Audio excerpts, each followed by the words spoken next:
Bismillahirrahmanirrahim. Assalamualaikum warahmatullahi wabarakatuh. Waalaikumsalam warahmatullahi wabarakatuh. Ya, kita ucapkan terima kasih kepada teman-teman yang sudah mau menyempatkan dirinya untuk bergabung pada Zoom Sama-sama. hari ini. Ya, sama-sama. Baiklah, di sini kami dari kelompok 1 akan membawakan materi yang berjudul latar kesejarahan kondisi bangsa Arab saat turunnya Al-Quran. Di kelompok 1 ini ada saya sendiri, Dr. Rahman Syafi'i, terus saya Yunita Ulia Rahma, dan Aprilian Nurul Aini Yasin. Sebenarnya kami 4 orang, tapi yang berkesempatan hadir pada kesempatan kali ini hanya 3 orang. Baik. Sebelum kita masuk ke materinya, pasti ada hal-hal yang menyebabkan kami membahas tentang latar kesejarahan bangsa Arab sebelum turunnya Al-Quran ini, khususnya kondisi bangsa Arab saat turunnya Al-Quran.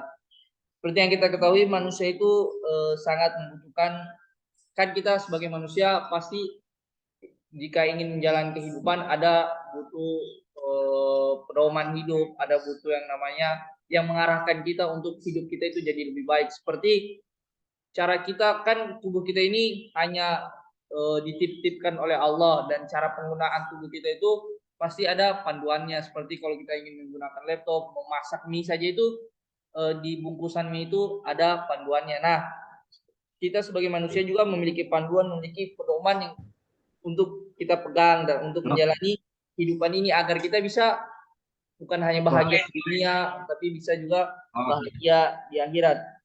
Nah, apa pedoman hidupnya manusia ini? Yaitu Al-Quran. Al-Quran itu memiliki fungsi yang sangat esensial bagi kehidupan yang akan dijalani. Al-Quran ini tidak bisa kita pahami begitu saja.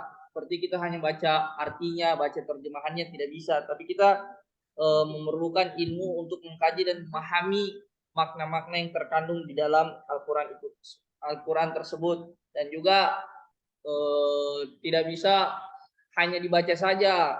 Kalau hanya dibaca ya sama saja kita kayak baca buku, baca novel untuk menikmati, tapi tidak kita implementasikan. Makanya selain perlu dipahami maknanya, kita juga perlu mengimplementasikan dalam kehidupan sehari-hari.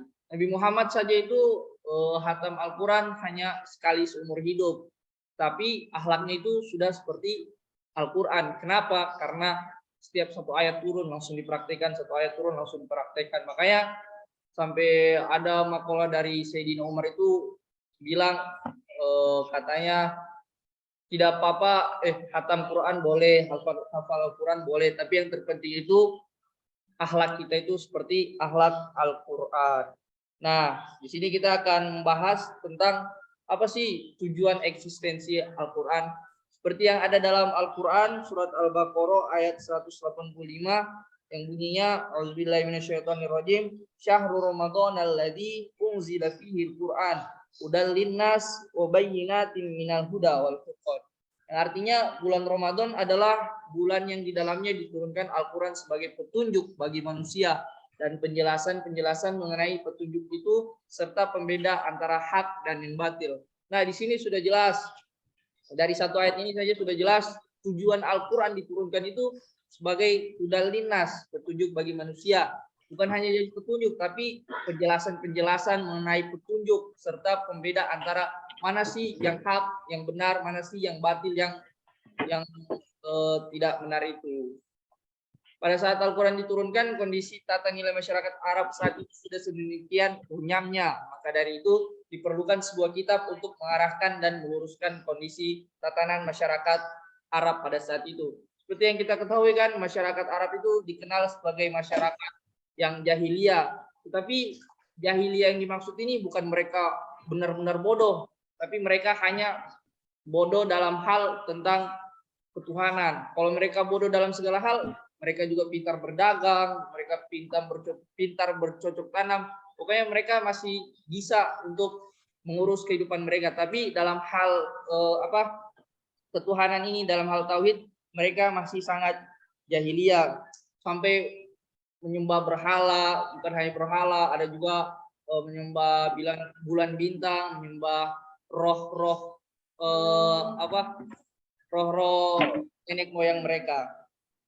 Dan saat Al-Quran turun juga itu membawa pengaruh yang sangat signifikan pada tata nilai masyarakat Arab saat itu, mengubah politeisme dan paganisme menjadi monoteisme, fanatik kesukuan menjadi persamaan dan persaudaraan, serta penindasan dirubah menjadi keadilan sosial. Nah, Islam melalui Al-Quran menyebabkan orang Arab untuk mendorong orang Arab untuk membangun tatanan baru masyarakat yang berlandaskan Al-Quran. Nah, selanjutnya yaitu latar belakang. Tadi kan tujuan, ini latar belakang eksistensi Al-Quran. Pada abad 15 yang lalu, di sebuah daerah yang bernama Jazirah Arab, lahir seorang nabi yang bernama Nabi Muhammad SAW. Beliau diberi amanah oleh Allah untuk membawa risalah agama Islam, dan letak geografis Jazirah Arabia berada di Asia Barat Daya. Daerah ini identik dengan bentuk padang pasir yang terbentang luas. Di sebelah utara berbatasan langsung dengan negeri Syam, sebelah timur berbatasan langsung dengan Teluk Persia, sedangkan di sebelah selatan berbatasan dengan dua lautan, yaitu Laut Merah dan Laut Hindia. Masyarakat Arab pada zaman tersebut itu identik dengan suka berdagang, karena negeri Arab itu, daerah Arab itu letak geografisnya sangat strategis, itu menjadi jalur perdagangan. Nah, selain berdagang, mereka juga hobi bercocok tanam, terutama orang-orang Badawah, yaitu orang-orang pedalaman Arab.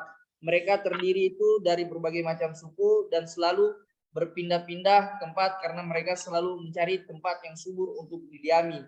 Jika datang musim kemarau yang sangat lama dan menyebabkan daerah itu kering, maka mereka akan mencari tempat yang lain untuk dihuni.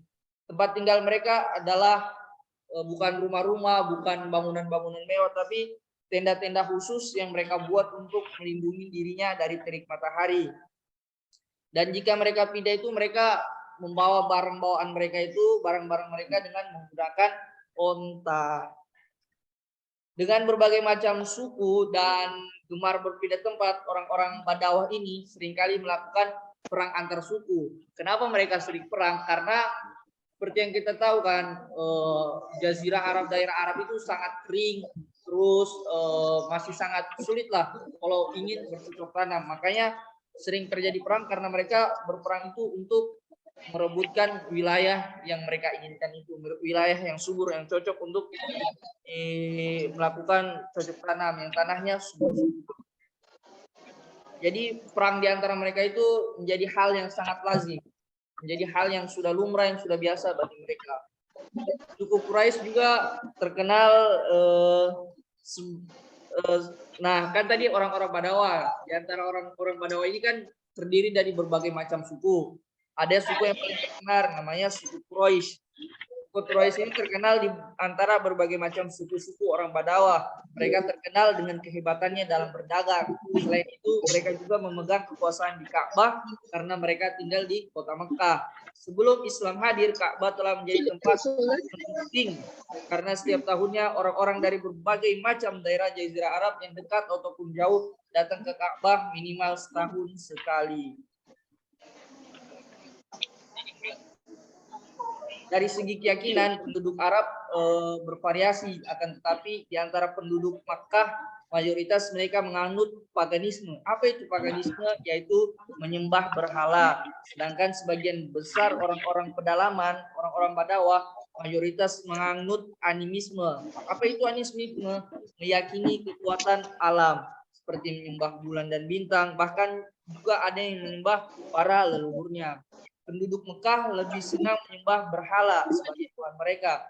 Mereka memberi nama terhadap berhala itu, dan juga masing-masing kabilah mempunyai berhala yang mereka agungkan untuk disembah. Banyaknya berhala yang mereka sembah, ada beberapa berhala seperti yang terkenal yang kita tahu kan, Lata, Uzza, Manat, ada juga Kolas, Udo, Riyam, dan lain-lain. Tetapi meskipun mereka itu percaya dengan berhala-berhala tersebut, mereka juga masih meyakini adanya Allah yang mereka anggap sebagai Tuhan atau dewa yang memiliki suatu kekuatan transenden yang menguasai kehidupan mereka.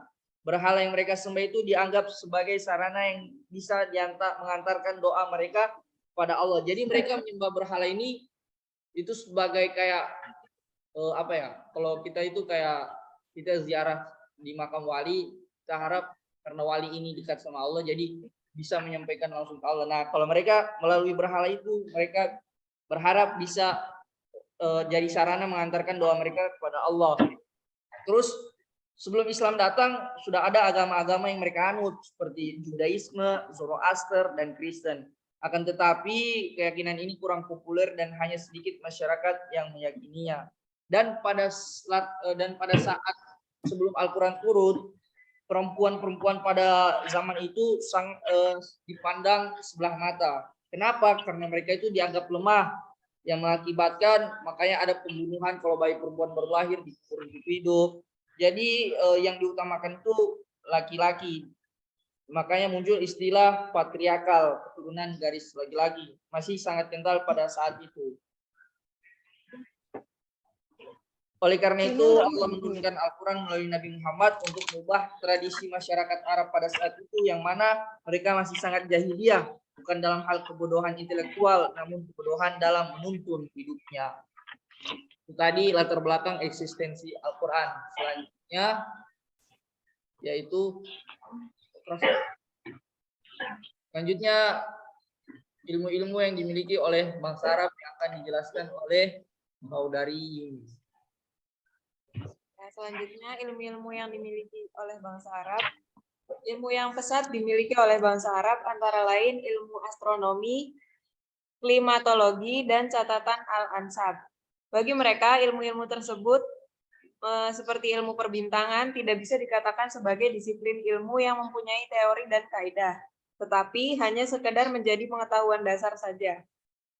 Seni sastra Arab dan sejarah mereka teruskan secara lisan dan jarang ditulis. Hal ini terjadi karena orang Arab sebelum Islam belum pandai dalam membaca dan menulis. Tetapi bukan berarti mereka belum kenal ilmu kitabah, karena mereka mencatat banyak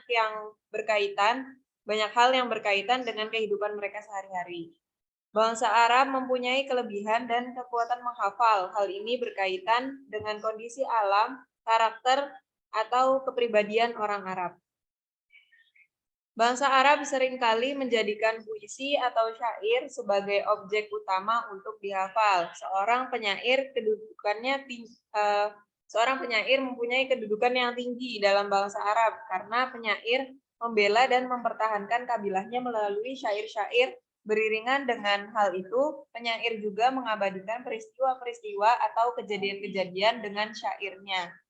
Orang Arab juga menghafal silsilah nasab mereka karena hal itu dianggap penting. Selain syair dan silsilah nasab, orang Arab juga menghafal sejarah peperangan yang dikenal dengan sebutan Ayyam al-A'rab. Dan semua itu tidak ditulis atau belum ditulis oleh mereka. Mereka menghafalkan hal tersebut bukan karena mereka buta aksara, melainkan menurut mereka kemampuan mengingat itu lebih terhormat. Selanjutnya yaitu tentang latar historis turunnya Quran yang akan dijelaskan oleh Saudari April. Nah, yang terakhir ini ada latar histori turunnya Al-Quran. Al-Quran diturunkan secara bertahap seiring dengan dakwah Nabi Muhammad SAW dalam kurun waktu kurang lebih 23 tahun. Peperangan yang sangat dahsyat ini berarti bahwa segala perkataan dan tindakan Nabi diarahkan oleh wahyu. Turunnya wahyu memberikan instruksi dan solusi terhadap setiap permasalahan yang dihadapi masyarakat. Oleh karena itu, jika kita memahami Al-Quran, kita harus mengetahui sejarah perjalanan Nabi sebagai pembawa risalah Al-Quran. Karena itulah, umat Islam tidak dapat dipisahkan dari sejarah, karena bagi umat Islam, sejarah itu sangat berarti. Sejarah bagi umat Islam merupakan upaya untuk menemukan keaslian ajaran ini. Untuk memahami ajaran-ajaran Islam, umat Islam harus memperhatikan dan mempelajari dua hal penting, yaitu Al-Quran dan Sunnah. Sebagaimana Al-Quran itu untuk memberi sumber petunjuk ajaran Islam dan Sunnah Nabi sebagai pembawa risalah. Pentingnya mempelajari sejarah Islam dari awal yaitu untuk memahami Al-Quran. Dari turunnya Al-Quran untuk mengetahui konteks. Sebentar. Mohon bagi teman-teman yang kameranya di-on kan, yang apa ya mohon auratnya ditutup. Jangan diviralin, Mbak. Yang kalau bisa di-chat aja. Ya, lanjut. Pentingnya mempelajari sejarah Islam dari awal yaitu untuk memahami Al-Quran. Dari turunnya Al-Quran untuk mengetahui konteks asal-muasal Al-Quran tersebut. Selain itu, yang terpenting tentang sejarah adalah agar umat Islam mendapatkan pelajaran dan hikmah dari sejarah tersebut. Lalu Al-Quran sebagai pedoman adalah kitab pendamping yang sangat berharga dalam perjalanan sejarah manusia. Hal itu terlihat dari perbedaan isi dan gaya bahasa yang digunakan dalam teks Al-Quran antara periode Mekah dan Madinah. Periode Mekah yang pertama adalah perkembangan masyarakat baru sebagai reaksi terhadap masyarakat lama pada periode ini. Teks Al-Quran lebih fokus pada pembentukan landasan yang menciptakan kesadaran akan sesuatu yang sesuai dengan realitas baru yang ingin dibentuk dari teks. Sementara periode Mekah yang kedua adalah periode perkembangan sosial kemasyarakatan, karena pada periode ini sudah termasuk periode kesetaraan sosial. Pada periode adalah awal dibuatnya hukum-hukum syariat dan perundang-undangan masyarakat, tujuannya untuk melindungi masyarakat dari orang-orang yang menyimpang. Lalu perjuangan Nabi berlanjut hingga membangun masyarakat yang teguh berlandaskan Al-Quran yang mengatur semua aspek kehidupan, antara lain agama, sosial, politik. Lalu setelah Nabi wafat, perjalanan sejarah ini dilanjutkan dan dipertahankan oleh para sahabat Nabi. Tetapi seringkali terjadi hambatan dan penyimpangan. Namun Al-Quran tetap dijadikan pedoman hidup umat Islam. Kesimpulan dari pemaparan tersebut, kita dapat mengetahui bahwa kondisi tatanan masyarakat Arab masih sangat jahiliyah sebelum Al-Quran hadir. Melalui Nabi Muhammad SAW sebagai rahmat untuk seluruh alam, Al-Quran disebarluaskan dan juga diimplementasikan dalam kehidupan sehari-hari.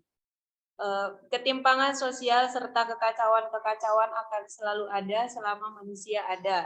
Oleh karena itu, hikmah dari hadirnya Al-Quran yaitu membawa pencerahan yang membebaskan dan juga keadilan, bukan menyusahkan atau bahkan malah merusak tatanan kehidupan manusia.